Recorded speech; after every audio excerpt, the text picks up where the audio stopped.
What is going on out there, peeps? Anyways, look at there's our buddy, Miss Plasschaert. Let's see what she's up to here. We'll get into what's going on in Iraq because there's a lot of little bickering going on, but we'll cover it anyways. If you're considering buying precious metals, please give our friends over there at Money Metals Exchange a consideration.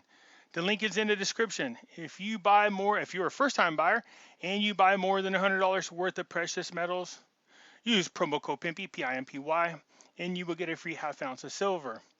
As you guys are aware, I'm over here on Twitter. Look, I'm trying to get on all these different platforms just to cover my bases, you guys. And I do appreciate it when you come join me over on these other ones. I know it's a pain in the butt for some people, but it does help. I've learned my lesson trying to count on one platform and then just, trusting that they'll let me enjoy my constitutional rights, but it don't work that way. Anyways, I'm also over here on LBRY. It's just like YouTube, as you can see. So my videos will be here as well. I'll just be showing you these different sites. After a while, I'll just tell you to go check the links down below. But you can come check me out over here. Only got one follower. I'm feeling all alone. Come on over there. The link is in the description. So again, this is just like LBRY. They do monetize it. They do the whole 9 things or whole 9 yards. But yeah, come on over here and check me out. You guys know I'm on Parler. Let's see how long this stays up until these guys figure out a way to try to remove it because they can't have people having freedom of speech. That's a no-no. And then over here on Mewe, you guys seem to like Mewe. I've been on this platform since 2018 when they first started pulling a lot of our uh, groups down. Anyways, I had a backup group called the Hidden Things in Front of Your Eyes, just like I did on Facebook. All right. So, anyways, the links for all these are in the description.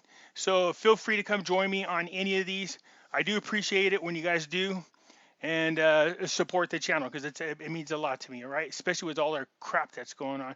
Anyway, so let's get into the news. There's a lot of it is kind of repetitive, but yeah, there's some issues with Kurdistan and Iraq. We'll get into these things. So the regional's presidency invites the top of the government's pyramid in an important meeting. All right. So again, what the meeting is about is this. Look, there were some things being voted on when it came to the finance laws, the borrowing laws, what have you. And somehow, some way, the people of Kurdistan were squeezed out of this decision making. They weren't included in this, and they're not happy about this. If there's supposed to be a partnership between Kurdistan, or I should say Erbil, and Baghdad, you know what I mean? They have to be included in some of this decision making, and they were kind of squeezed out. So these laws were all passed as of today, trying to figure out what they need to do to, deal with the fiscal deficit on their budgets. And so again, the presidencies of the Kurdistan region said in a statement regarding the financing of the fiscal deficit law, which was approved at the dawn on Thursday in Iraq's parliament by a majority and without taking into account the principles of partnerships. You know what I mean? The consensus and balance, and without paying attention to the notes and proposals of the representatives of the Kurdistan region. Every time we think these two groups have, I'm talking about the people in Kurdistan and, of course, the people over there in Baghdad, are on the same page and getting along and it's all kumbaya. You know what I mean? You have these kind of things happening. And for the record, what we're finding out is, of course, it's those people, the Iranian-backed politicians, the Sunnis in them. So the Shiites and the Sunnis, I think, are kind of ganging up a little bit on the people over there in Kurdistan. So thank God for early elections. We know it's going to happen on June the 6th. It probably can't get here quick enough. This is a reason why it's kind of some petty crap going back and forth between the groups because, as you guys are well aware, and I'll get to it actually, I'll hold off until we get there. Parliament Finance, there's no shares for the region from salaries if oil is not delivered, and the early date for approving the 2021 budget. All right, again, there's a lot of speculation. I know you guys hear this all the time in the Dinar community.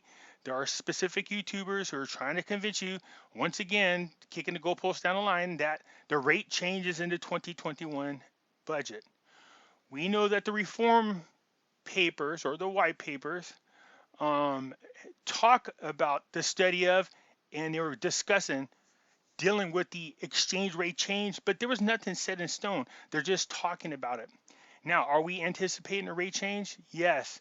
Are we thrilled about if Biden gets into the presidency? No. Okay. All they're going to do is strengthen Iran. And this isn't kicking anything down the road. This is the truth, period.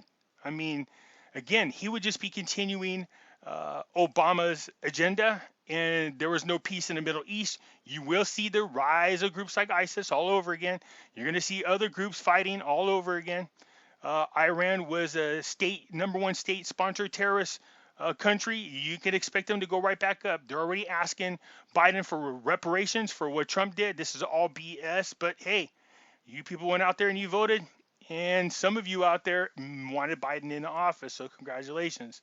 So anyways, nonetheless, here's what's going on. Basically, Baghdad is saying to Kurdistan, look, if you don't deliver the oil, you don't get paid for the salaries, period. But there is some back money that's owed to them, and they're saying, where the hell's our money? You know what I mean? So they're going back and forth. They had signed agreement. It was done, towards the end of the summer, and already there's some bickering going back and forth. Now, how this affects what's going on, that's just between them. Look, if the rate change is going to happen, it's going to happen despite all this bickering back and forth, and in my opinion, will probably settle these matters more than cause trouble. So if the rate change takes place, it's going to help out a whole bunch because it would give the people more purchasing power. In my opinion, you can stimulate the economy that way. Okay. So anyways, again, the fiscal deficit laws were passed. Kurdistan was not really included in it. They're not happy about it. Now they're coming down here talking about you didn't even stick to your promise of paying us our salaries. So they're paid up through September, but not up through October. All right. And it says right here, he pointed out that the date for approving the fiscal budget for 2021 is soon, and it is likely to be approved in the month of December, noting that without a budget, it is not possible for the loans to pass. So how are you going to get loans if you don't even have a budget explaining what you're going to do with the money? I see where they're coming from. But again, we will see where this leads to. It's a little bit of bickering going on. Like I said, sometimes when they take 2 steps forward, they'll take 5 steps back. But, since Al-Kadhimi's been in office, I will give credit where credit is due. He's been very good about keeping that kind of stuff from happening. The Ministry of Finance sets next Sunday as the date for launching employee salaries. So they're going to be paying the October salaries is what this is. Yeah, there's like 6 million employees, government employees and retirees and stuff that rely on this money. And sometimes they can go months without getting paid. I don't know how they do this. Seriously, that's just, it's crazy to think about. I know in our country here, you would not see that happen because people would raise hell. It's one thing if we do a government freeze, which happens from time to time, but again, not for this long. They go a few weeks and all hell breaks loose. So you can only imagine what would happen if they went months like these people were going through. Again, I feel bad for the people of Iraq. So what's going on here? Great. The deep state's trying to get me. I'm just kidding. Anyways, let's see here. So Iran began deleting zeros from the currency, its currency, and a new banknote. Okay, so this is what happens whenever you go to lop zeros off. This is one example of it. There's other examples. But nonetheless, what's happening is they have the new banknotes. And the way the article reads, it's confusing. It says the Central Bank of Islamic Republic of Iran issued a new banknote. It's 100,000 rials, equivalent to 10,000 tomans, where 4 zeros were printed in a light color. You can see that right here. In preparation for removing these zeros from the currency, as well as the number 10 drawer at the 2 sides of the bottom of the paper. Okay, cool. We see that. So they're talking about, and people are going, what's this got to do with Iraq? Nothing at all. They're just talking about what's going on over there in Iran. As you know, their economy is being crushed by Trump. So when they're talking about deleting zeros, I'm guessing they're anticipating that once Biden gets in, their economy will fully recover. Okay, so we'll see what happens. But anyways, Barzani, the representatives of the Shiite and Sunnis in the House of Representatives, stabbed the back of the people in Kurdistan. Again, I told you, the Shiites and the Sunnis seem to be bumping heads with the people over there in Kurdistan. So all that happened was this. What's not all that's happened? I mean, I'm not in the government to really get a full idea of what's going on, but according to the article, look, the laws were passed without input from the people in Kurdistan. In addition to that, the things they had agreed upon in the summer are not even included in this budget law or this borrowing law. Fiscal deficit law. God knows how many laws they have. But nonetheless, as they agreed, they would get paid X amount of dollars every month for the salaries, and in return, they would exchange the oil. So that type of agreement wasn't even part of this budget or borrowing law that just happened here, okay? And so they're not happy about it because the Sunnis and the Shiites went ahead and voted on it to pass it. And there seems to be a little tit for tat.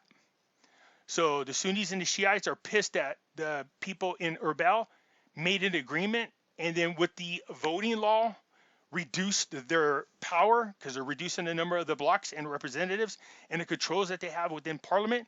And in return, the Sunnis and the Shiites voted to go ahead and pass the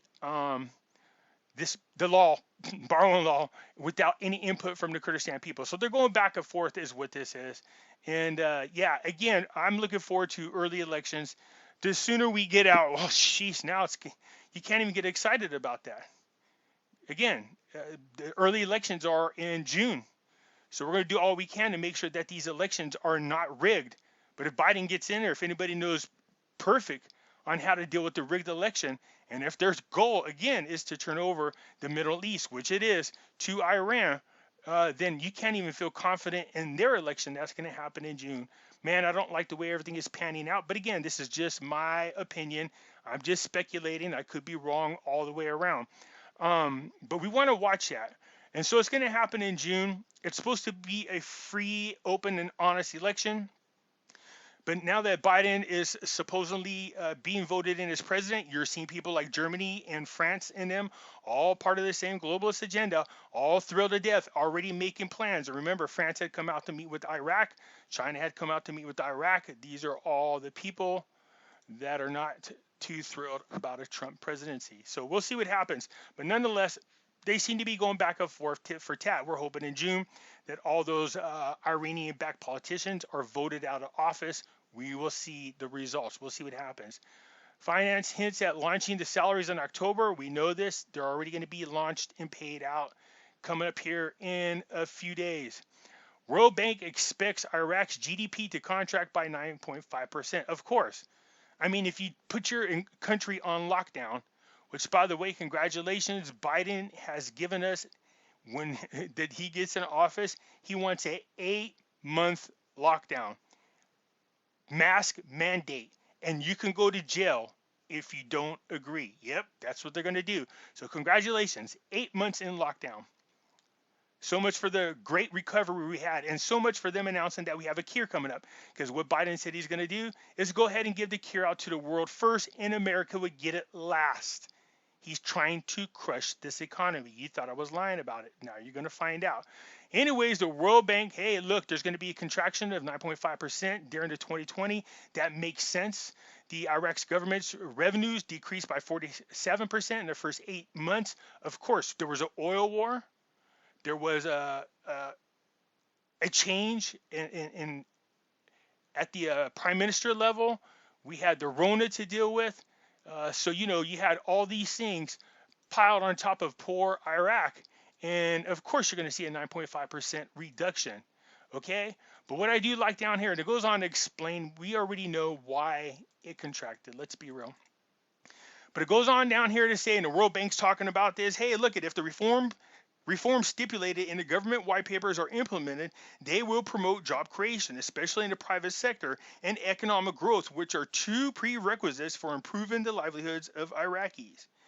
He hinted that there are significant economic gains that could be achieved through implementing the long-awaited reforms. Now, keep in mind, these reforms are supposed to take place somewhere between 3 to 5 years. It says the World Bank believes that such reforms could add up to a 58.4% in growth per capita GDP. So they're not talking about anything immediately. They're talking about over the next 5 years. Okay? Again, it's great. The economy grows, their currencies become stronger. As their currencies become stronger, ours will be becoming weaker, and that means our exchange rate will change to benefit those holding on to the Iraqi dinar. So this is a publication of the election law. We already know what's going on. The districts have been set, the blocks reduced. The President Souleh has went ahead and ratified the law. It's been signed. This is just the details of it. If you guys want to come and check it out, you guys know I always leave the links in the description for you to come check it out. Spokesman for the President of Iraqi Council of Representatives, the salaries of the employees will be distributed in the next 2 days. I just talked about that. Again, a lot of these tend to stretch out a lot of information. They start giving you a history, which is not necessary. So over the next 2 days, the salaries for October, that is, keep that in mind. They already paid September. They need to get caught up in October. We're now in November, so we'll see what happens. Kurdish deputies, the region must quickly agree with Baghdad and demonstrate goodwill in a 2021 budget. Okay, remember, there were some things, even though they made their agreement happen over the summertime, there were some things they still needed to iron out. And again, the thing was, they needed to iron out, put it set in stone, how much money was going to be paid to Kurdistan for the oil. That was the last two things. So they're saying in here, look, these things have to be ironed out. You can't move forward with the 2021 budget. How? They can't do the 2020 budget. All these things have to be ironed out. You got to remember, you got the dues and the fees in there and the whole 9 yards. They got to be part of the budgets. So you can't even go on to the next budget until these things are agreed upon. They almost seem to be stuck regardless, to be quite honest with you. How are you going to pay if you don't get the oil? You know what I mean? How are you going to get the oil if you don't have an agreement? It's just, somebody's going to have to take a major step of goodwill. I believe Al-Kadhimi didn't do it just once. He's done it twice. So I like to see this move quickly in a positive direction. Plasschaert describes the early election as very important and a new chapter of Iraq. We agree. We really need Iraq to be their own sovereign nation, man. They can't have any outside influence, including the United States. So there, our little buddy over there, the representative, the Secretary General of the United Nations in Iraq, Ms. Plasschaert, stressed the necessity to create a healthy and sound environment for Iraqis to cast their votes in the upcoming election. Well, if I'm an Iraqi citizen and I see what the hell's going on in America, how the hell can I trust them to come over here and, supervise our elections? Do you see what I'm saying? It was blatantly rigged in front of us, and so I would imagine the rest of the world is watching this as well. Nonetheless, we're talking about this. The Iraqi people, the people that they protested about this is what they want. We know what their goals are. Their goals are to vote out those Iranian-backed puppets so that there's not very much interference with the progression of Iraq in Parliament. Okay, so we'll keep an eye on that. That's good. Anyways, so you can see this is what I'm talking about. Fiscal deficit law. The Shiite political revenge against the Kurds. Yeah, I told you they passed the fiscal law without taking into consideration the input from the people of Kurdistan. In addition to that, the part that they agreed on was not part of this financial law that passed. So their money that they're supposed to be paid wasn't even included. So again, they're going back and forth is all that is. So we'll see what happens from there. And there's a lot of stuff that was happening. Remember the Popular Mobilization Forces and the anti-Turkish Kurdistan Working Party. A lot of these people agreed to stop fighting with one another. They agreed to stop shooting the coalition people there. They wanted to bring peace there to get all these things settled so they can get all this out of the way. And their goodwill seems to be kind of wasted. But I want to have more faith in that. These people need to wake up and see what's happening over here and get their crap together over there as quickly as possible and stop bickering over small stuff. Because if they keep procrastinating, if this other administration gets in there, man, this is not good news for people in the Middle East. They're not happy about this. So we'll see what happens. This is an NWO agenda, people. We'll see what happens. But nonetheless, look, there's nobody making excuses. A lot of this is just my opinion only. I'm just saying, man, whatever's going to happen, it needs to happen quickly. Okay, but people keep going. Are these things interfering with the rate change? The truth of the matter is, whenever a discussion of the rate change happens, it's done in a very, very small group of people. If they decide to do it, one person will call it, it'll make it happen. You won't even be aware of it until people start blowing it up all over social media. So we have no idea of what's holding it up or why it hasn't gone forward. There is a lot of stipulation or speculation, not stipulation, a lot of speculation that it might happen between now and the end of the year, but there's nothing. There's no proof of that whatsoever. I understand why. It'd be nice, but there's no proof of that. So again, everybody stay grounded. I don't want you to get disappointed. I'm just kind of keeping an eye on what's going on over there. So far, they need to keep moving forward. They need to keep moving forward in a positive way and stop this tiny bickering, get these people paid, get this election over with, hurry up and get established, because we don't know what the future holds for us. While we do, but we'll see. All right, you guys, that's it for now. Let me know what you think. Hit the thumbs up button. If you're not a subscriber, please do so, because when you do, it helps out the channel, and I surely do appreciate it. And I'll catch you later.